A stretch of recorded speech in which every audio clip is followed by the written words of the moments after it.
성경에는 이런 게 있어요. 하나님의 계획이란 게 있어요. 이 계획에는 두 가지로 얘기를 합니다.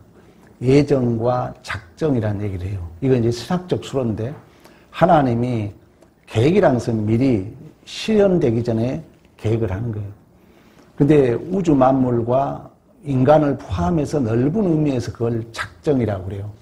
그리고 인간에만 예속된 것을 좀 좁은 의미에서 예정이라고 그래요. 근데 이 예정에는 이중 예정이 있다고 그래요. 그 말은 뭐냐면은 선택된 자가 있고 유기된 자가 있다는 거예요. 그러니까 우리가 지금의 현상으로 알지 못하지만 궁극적으로는 하나님의 선택받은 자가 있고 하나님으로부터 버림받은 자가 있다는 거예요. 이게 하나님의 예정 가운데 있다 그래요. 창세기 4장에서 최초의 살인사건을 목도했어요. 그러니까 아담이 가인과 아벨을 낳는데 큰아들 가인이 아벨을 죽인 거예요.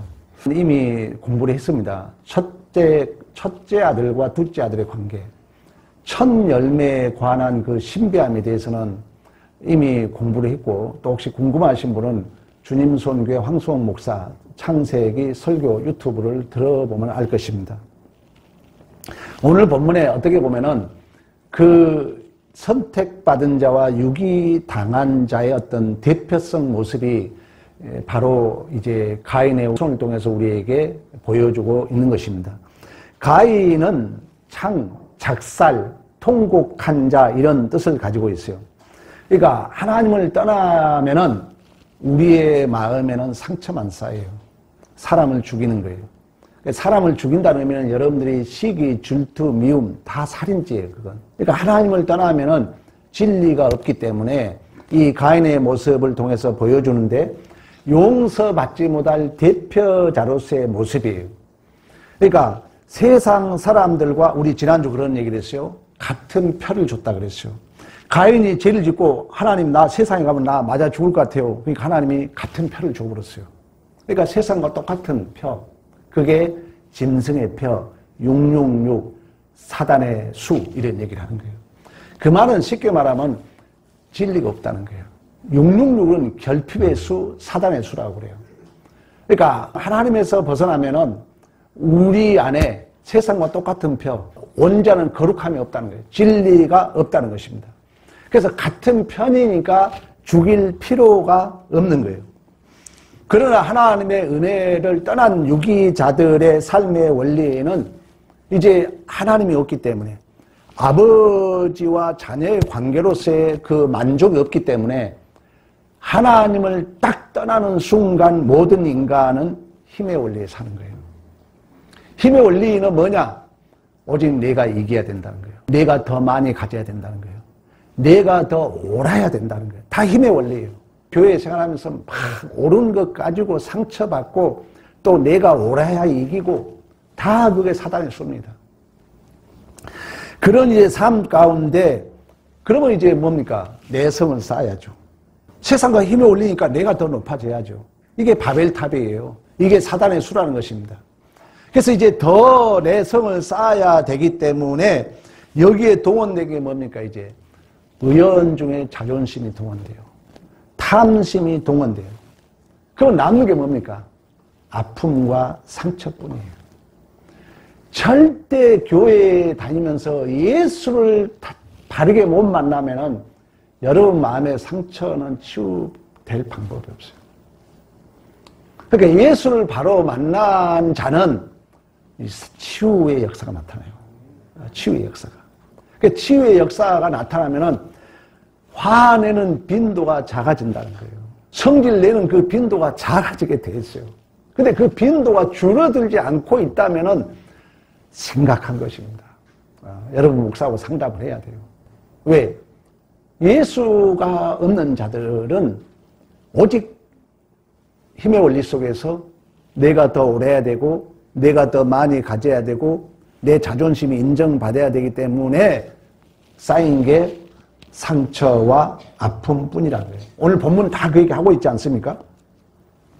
결국 하나님을 떠난 가인의 후손의 라멕은 자신의 힘을 과시하고 상처와 아픔 속에 사람을 죽였고 청년을, 소년을 주겠다 그러는 거예요. 이 주겠다는 것은 미워하는 것, 시기하는 것, 질투하는 것, 사랑하지 못한 것, 다 우리는 살인죄에 해당되는 것입니다.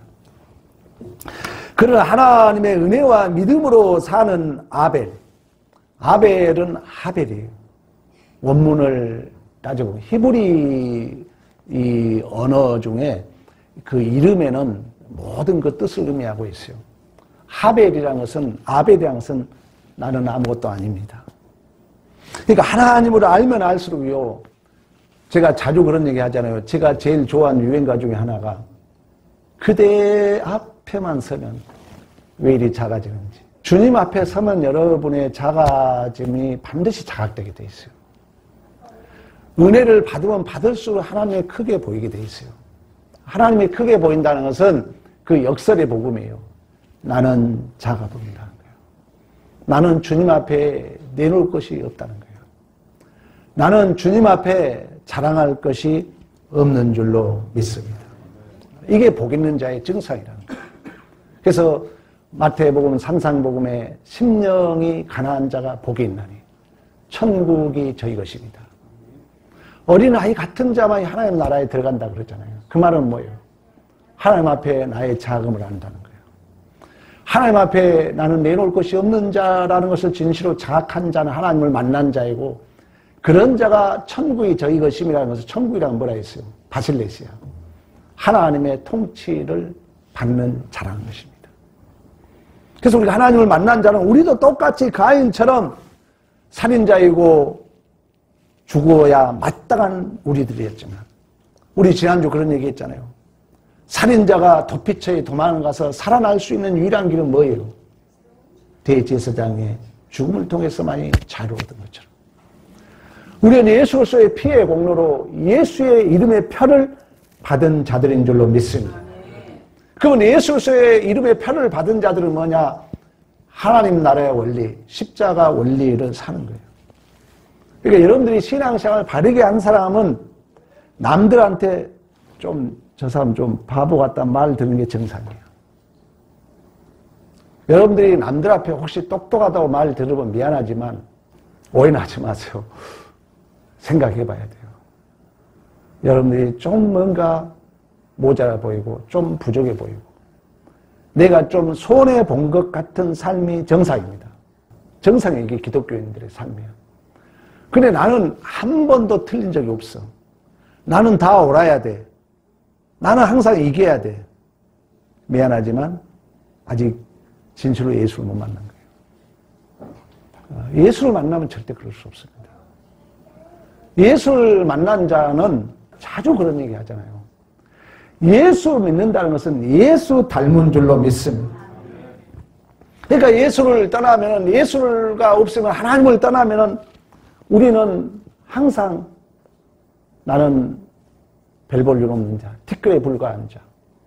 하나님이 아담을 에덴 동산에서 쫓겨내면서 너는 본토 흙을 가려고 말씀했던 것처럼. 그러니까 이중 구조가 있는 거예요. 하나님을 알면 알수록 내가 작아 보여요. 또 하나님을 떠나면 떠날수록 나는 흙에 불과하다는 것을 우리는 자각하는 자만이, 우리 매 주일마다 제가 설교할 때마다 기도를 해요. 그런 자만이 최고의 권위를 누구에게 부여한다? 하나님께 부여한다는 거예요. 최고의 가치를 오직 하나님 앞에 부여하게 되는 줄로 믿습니다.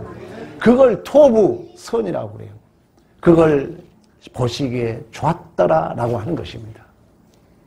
하나님 앞에 권위가 부여될 때만이 하나님 보기에 보시기에 심히 좋았더라, 토부, 선이라는 거죠. 나에게 가치가 딱 부여되는 난 불평하죠. 핑계하죠. 왜? 나에게 가치를 부여해야 되니까 마음에 안 드는 거죠. 누구 삶이요? 가인의 삶이잖아요. 그러나 정말 하나님을 만난 자들은 나에게 가치를 부여할 수 없어요. 하벨의 삶. 나는 아무것도 아니라는 것을 진실로 자각한 자만이 하나님 앞에 최고의 권위를, 최고의 가치를 드리며 그 삶을 선이라고 그래요. 그 삶을 첫 것이라 그러는 거예요. 지난주 설교했죠. 우리는 첫 것은 다 죽어야 할 자들인데 우리 주님이 진정한 첫 재물이 되므로 우리가 다시금 첫 것이 된 거예요. 그러면 이 첫 것은 하나님의 핏값으로 산 것이기 때문에 모든 것이 누구 것이요? 하나님의 것이에요. 하나님의 것. 그 마음으로 여러분들이 헌금하고 그 마음으로 헌신해야 돼요. 그 마음이 없어 헌신해놓고 불평하고 헌신해놓고 억울해하고 믿음이 아니죠. 그건. 이 하나님과 관계가 잘못 끼어 있는 거예요. 바르게 끼어 있다면 우리가 무엇을 알고 있다면 내가 무엇을 소유했다면 이 모든 것은 내가 만들어낸 것이 아니라 누군가로부터 타자로부터 주어졌기 때문에 우리 감사절 지내면서 기억납니까? 감사의 요소 두 가지 기억하십니까? 첫째는 뭐예요? 감사의 조건들이 수두룩하다는 거예요. 너무너무 눈만 들어보세요. 다 감사의 조건들이에요. 근데 이 감사의 조건의 실존들은 내가 만들어낸 것이 아니라 외부로부터 타자로부터 왔다는 진정한 항복에 있는 자 감사하게 되는 줄로 믿습니다. 감사. 그런 하나님을 떠난 자들은 결국 지난주 그런 얘기 했어요. 10절 11절에 가인이 아벨을 죽인 핏값으로 이 땅은 하나님으로 심판을 받을 거예요. 다 지옥 갈 거예요. 그러면 그 지옥 갈 자들을 살리는 유일한 방법은 예수 그리스도의 이름의 표거든요. 생명의 복음뿐이라는 거예요. 그렇다면 여러분 이제 계속 전도를 강조 좀 하려고 그래요. 이 말세 지말에 가장 중요한 게 전도거든요. 또 여러분 말세 지말에 바른 말씀을 듣고 있느냐면 더 중요해요. 왜? 말세 지말에 베드로 후서는 그런 얘기를 해요. 가장 중요한 게 뭐냐? 거짓 선지자들이에요. 바른 복음을 못 듣게 해요. 인본주의, 율법주의, 물량주의를 살짝 가장해가지고 다른 복음을 못 듣게 해요. 왜? 이 시대에는 다른 복음을 듣기가 힘든 시대거든요. 문명이 발달하면은 우리 인간의 가치와 인간의 삶의 진정한 내용을 듣기 싫어해요. 참고 견디고 남을 사랑하는 거 이런 건 싫잖아요. 예수 닮는 걸 싫어한다는 거죠. 이 말세에.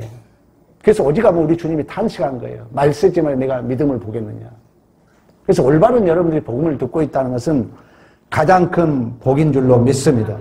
이처럼 하나님의 은혜를 떠난 죄인들은 아무리 성을 쌓고 정착해도 그 삶 자체가 유리하는 삶, 떠도는 삶이 된다는 거예요.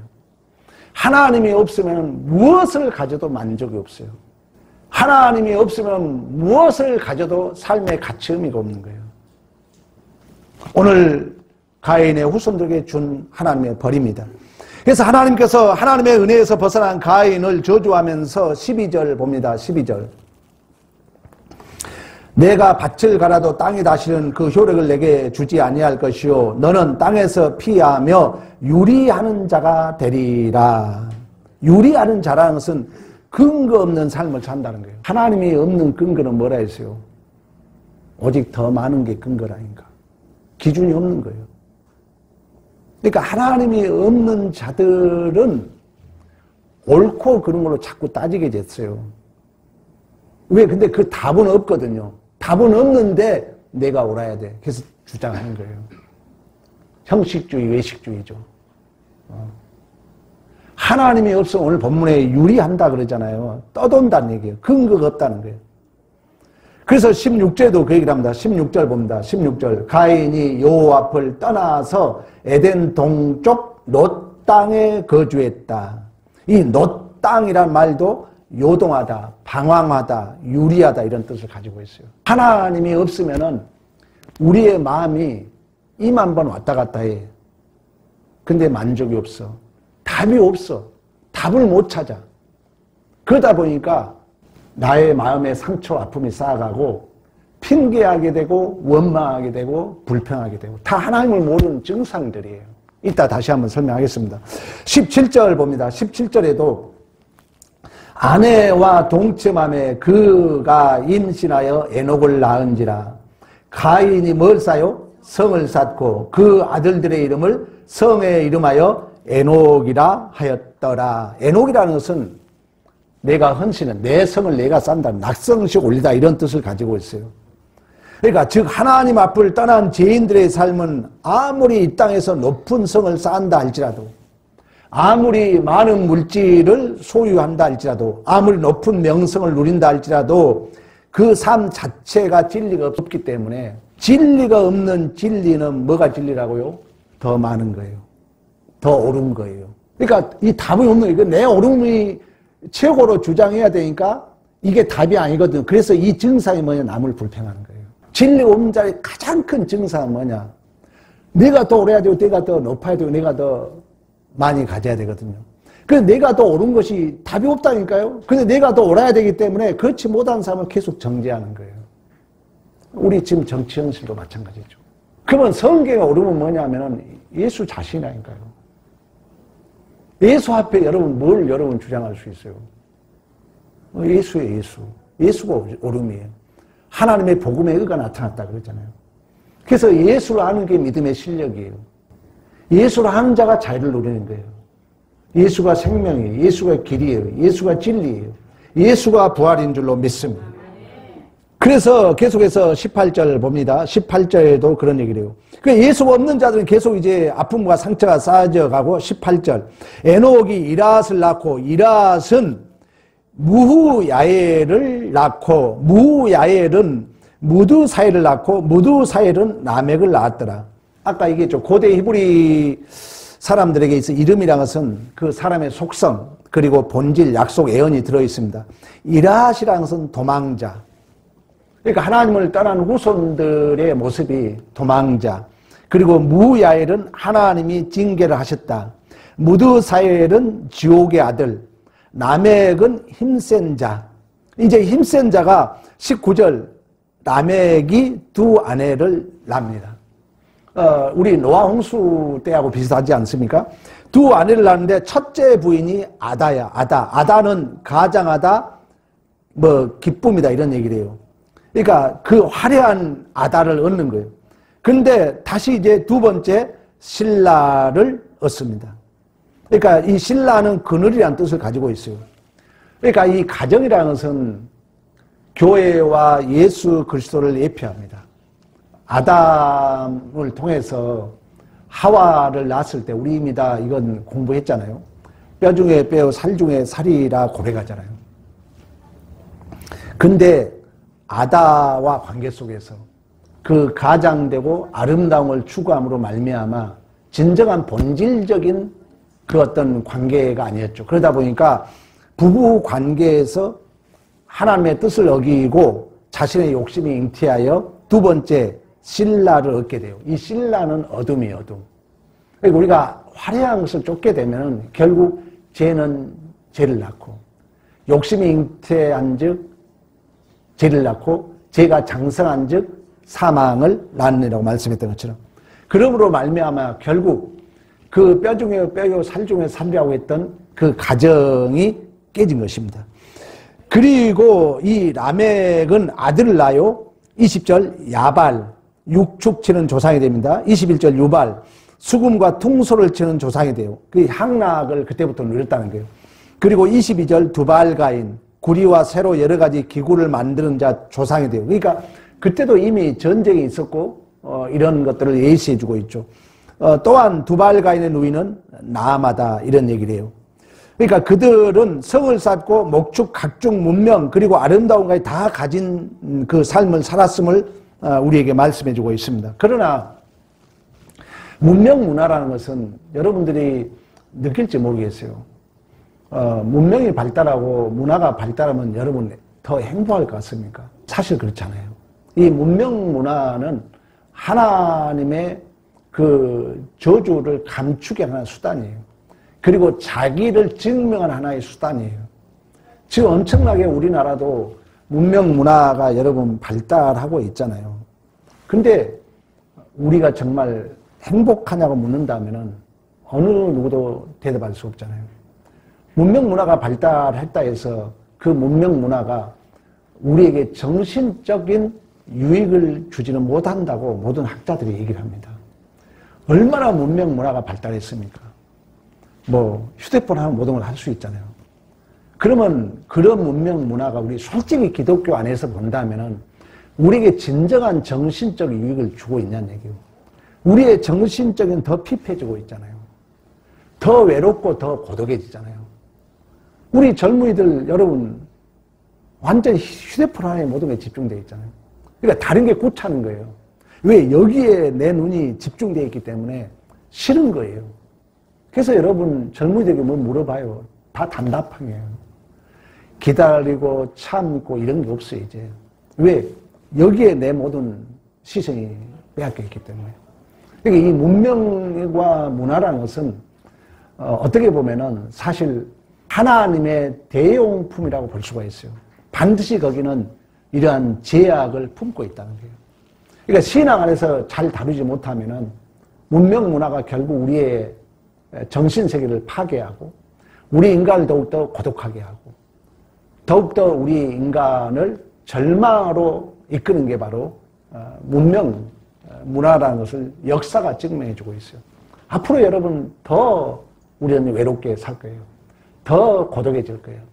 우리 인간은 더 피폐해질 거예요. 하나님을 모르면 그렇다는 거예요.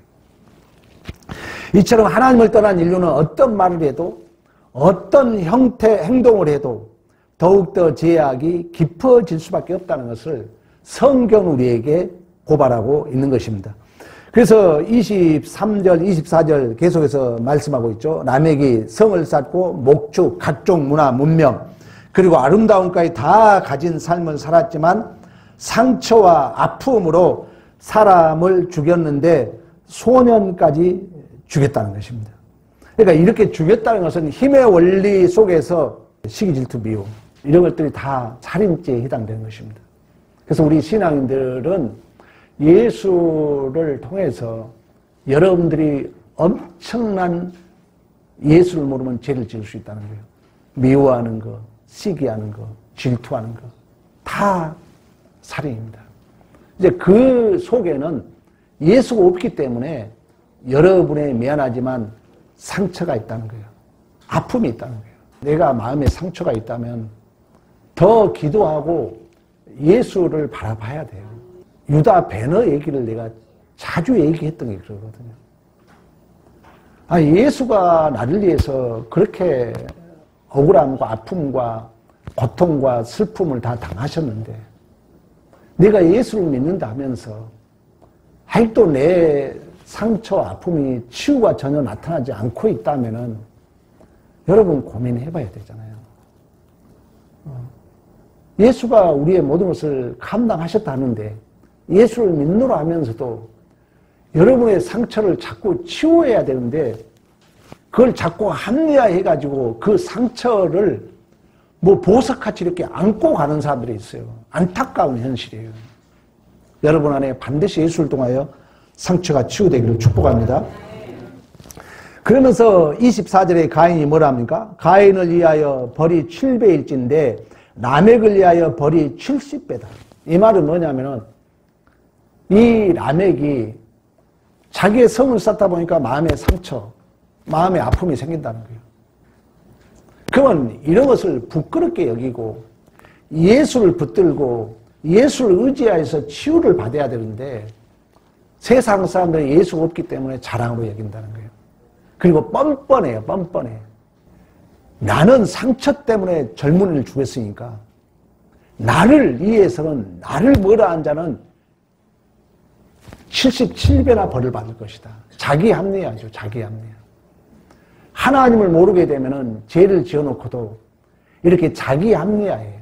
그 뻔뻔스러운 모습을 우리에게 고발하고 있는 것입니다. 그러면서 하나님을 떠난 가인의 이 후손들에게 가인은 14절에 보면 자기의 죽음의 현실을 받아들였지만 하나님께서는 가인을 죽음을 보호해 줬다는 것은 하나님은 하나님을 떠난 인류의 멸절은 막아야 될 거 아니에요. 그래서 하나님은 국가 제도라든가 또 사회 권위, 질서, 윤리, 도덕을 주신 것입니다. 그런데 우리 기독교는 구원론에 있어서 윤리도덕주의와 다르다는 것을 여러분이 꼭 알아야 돼요. 이 교회에서 윤리도덕에 대한 얘기를 많이 하니까 여러분들 오해할까 봐서 내가 자주 얘기하는 거예요. 왜 그냥 윤리도덕주의가 교회의 부흥을 막고 있거든요. 왜 내가 윤리도덕주의를 자꾸 내가 책망하냐면, 윤리도덕주의는 옳고 그러면 모든 그 현상, 그때 모든 답을 내려버린다는 거예요. 그래서 내가 윤리도덕주의를 우리 교회에서 제가 몰아내자 그러는 거예요. 나쁘다는 게 아니에요. 어떤 문제가 발생, 잘했다 못했다로 그 모든 끝을 봐버린다는 거예요. 그러면 그 사람이 용서받아야 되고, 그 사람이 성장해야 되고, 그 사람을 기다려줘야 되고, 그 사람을 사랑해줘야 되고, 이 모든 것을 덮어버리고 모든 답을 그 시간 다 내려버린다는 거예요. 윤리도덕주의가. 잘못하면. 그래서 어느 주석가는 그래요. 윤리도덕주의가 교회의 은혜를 다 방해한다는 거예요. 그런 의미에서 제가 자주 강조하는 거예요. 그리고 이 땅에 나타나는 모든 그 현상들은 제2의 증상인 줄로 믿습니다. 자, 국가적 부패, 부정부패. 여러분, 우리 교회 안에도 마음에 안 들고 이해되지 않는 일들이 발생할 수 있어요. 이건 제 증상이라는 거예요. 중요해, 오늘 이 설교가. 그리고 이 제 증상을 어떤 윤리도덕으로 또 다른 더 고급한 제도로 그 제 증상을 근본적으로 치료할 수 있어요, 없어요? 없잖아요. 근데 그걸 전부 답을 내려고 한다는 거예요. 안 돼, 답이. 그러니까 이제 어떻게 빠냐면 그 신앙은 천연주의에 빠져요. 그 다음부터는 이제 자폭. 나는 안 하겠다는 거죠. 절대 이 모든 현상은 제2의 증상이기 때문에 하나님이 당장 멸망하지 않기 위하여 제도를 줬고, 우리에게 윤리도덕을 줬고, 사회제도를 줬고, 법을 줬고, 권위를 줬고, 질서를 줬지만 그 부정적인 현상은 제2의 증상이기 때문에 이걸 잠시 보존하기 위해서 그런 윤리도덕과 제도를 줬지, 그 제도가, 그 권위가, 그 윤리가, 그 도덕이 그 근본적인 제 증상을 치료할 수 있다 없다? 없다는 거예요. 정직이라 진실이라 옳게 해라. 어느 제도로 그걸 바꿀 수 있습니까? 그러니까 여러분, 정치인들 우리는 비판을 너무 깊이 할 필요 없어요. 그들에게 책임을 떠넘기면 안 돼요. 성경의 답은 뭐냐? 네가 예수 닮으라는 거예요. 성경의 답은 절대 누구에게 아니에요. 너가 예수 닮으라는 거예요. 너 불평하고 있어. 네가 예수 닮으라는 거예요. 너 마음에 안 들어? 너 예수 닮으라, 네가. 왜? 예수만이 죄의 문제를 해결할 수 있는 줄로 믿습니다. 오직 예수만이, 사도 바울도 고백하잖아요. 오라 나는 공고한 사람이로다. 누가 나를 이 죄와 사망의 몸에서 건져내라. 그런 탄식을 합니다. 성경이 답을 주잖아요. 오직 예수 그리스도 안에 있는 생명의 성령의 법만이 죄와 사망에서 해방한 줄로 믿습니다. 여러분 꼭 아셔야 돼요. 예수 외에는 없다는 거예요. 그래서 예수 가르치는 거예요. 어떤 문제가 발생합니까? 탓하지 말라니까. 죄도 누구 탓하지 마라. 내가 예수 닮으라는 거예요. 성경의 답이에요. 네가 예수 닮으라는 거예요. 성경의 답이에요. 그렇지 어떤 선과 악으로 당장 그 죄 증상의 원인을 인간의 어떤 힘으로는 할 수 없다. 그래서 성경은 죄와 사망의 법에서 오직 예수 그리스도 안에 있는 생명의 성령의 법만이 해방할 수 있는 줄로 믿습니다. 그런 의미에서 우리는 이 땅에서 이제 하늘의 왕, 왜? 이 세상은 다 멸망해야 되니까. 이 세상 사람 다 죽어가야 되니까. 그러면 이제 그들을 살려야 될 책임은 우리들에게 있잖아요. 그러니까 우리들이 이제 하늘의 왕 노릇을 하는 그 하늘의 원리, 하나님 나라의 원리, 그 십자가의 원리를 우리가 이 땅에서 실현하고 재현할 책임이 우리에게 있는 줄로 믿습니다. 그 삶이 뭐냐면은 직분상으로 말하면 그리스도라 그러는 거예요. 메시아라 그러는 거예요. 직분적으로 말하면. 그래서 이제 그걸 좀 더 해석하면 왕 같은 제사장, 거룩한 백성의 삶을 사는 거예요. 여러분들이 그 삶을 살아가는 거예요. 직분적으로. 예수 그리스도의 그리스도라는 것은 기름 부은 자예요. 거기는 상직이 있어요. 왕, 제사장, 선지자. 왕은 뭐냐? 하나님의 통치권이 여러분을 통해서 실현돼야 된다는 거예요. 억울하고 상처 있고 아픔이 있고 마음에 안 들고 믿어지지 않는 그 현실을 윤리, 도덕, 인간의 제도로 안 된다니까. 뭐로만 된다고요? 예수로만이. 예수 그리스도로만이. 이게 하나님 나라의 원리야. 하나님의 왕권 통치야. 이걸 이 땅에서 우리도 실현해야 되는데 그 직분적으로는 메시아 그리스도, 기름 부음을 받은 자, 왕, 선지자, 제사장이라는 거예요. 그 왕은 뭐라 했어요? 왕 하면은 통치, 다스림, 하나님 나라, 바실레시아. 하나님의 의가 이 땅에 실현되는, 하나님의 나라의 통치가 이 땅에 실현되는 그 재현할 책임이 교회에 있는 줄로 믿습니다. 그러면 두 번째는 선지자예요. 선지자. 선지자라는 건 뭐냐면은 여러분 존재 자체가 말씀이라는 거예요. 그러니까 말씀을 들어야죠. 여러분 존재, 예수님이 마지막 선지자였잖아요. 선지자들이 선포했던 그 모든 말씀을 그의 몸으로 담아냈잖아요. 그의 입술로 담아냈잖아요. 진정한 선지자의 삶을 사는 것처럼 우리가 그 삶을 살았을 때 죽어가는, 가인이 아벨을 죽었던 그 피로 심판받아야 할 여러분 이웃이 산다는 거예요. 이 민족이 살고 교회가 살고 여러분 가정이 살 줄로 믿습니다. 세 번째는 제사장입니다. 제사장은 뭡니까? 대신 시키면 죽는 거예요. 죽을 자리에서 내가 대신 죽는 거예요. 다시 얘기하지만 기독교 복음은 여러분 하찮하게 어디 인문학 서적, 철학 서적에서 산출할 내용이 아니에요. 그래서 기독교인들은 위대한 거예요. 그런 의미에서 하나님은 오늘 25절, 26절 마무리해야 되겠네요. 우리 봅니다. 자, 아담이 다시 자기 아내를 동침하며 그가 아들을 낳아 그 이름을 뭐라고 그래요? 셋이라 하였고, 이는 하나님의 내게 가인이 죽인 아벨 대신에 다른 씨를 주셨습니다. 그러니까 아무리 세상이 멸망에 간다 할지라도 하나님은 구루터기, 씨.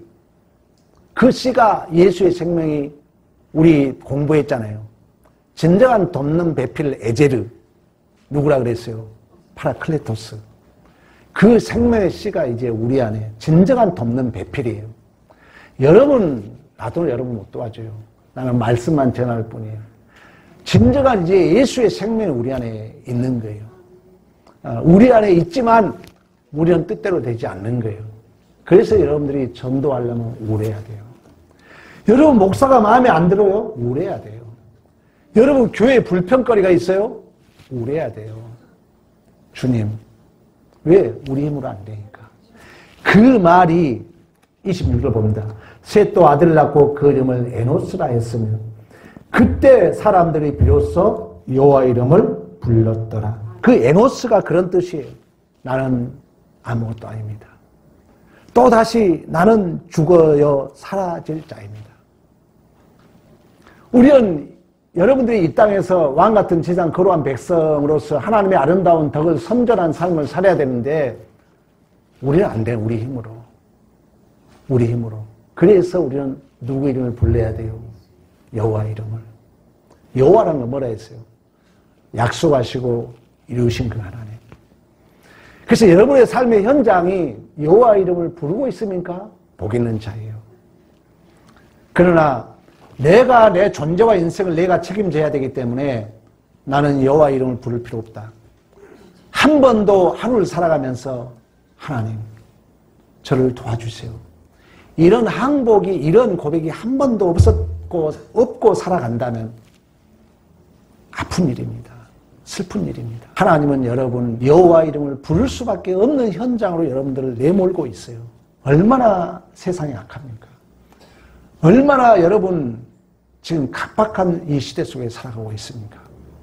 우리는 매 순간 그 하나님 앞에 선 자로서 오늘 본문에 에노스라고 말씀하고 있는 것처럼 나는 티끌에 불과한 우리의 존재, 그 하나님의 나라와 의를 이 땅에 실현하고 재현하기 위해서는 매 순간 여호와의 이름을 부르고 또 부르는 믿음의 승리가 있기를 간절히 축복합니다.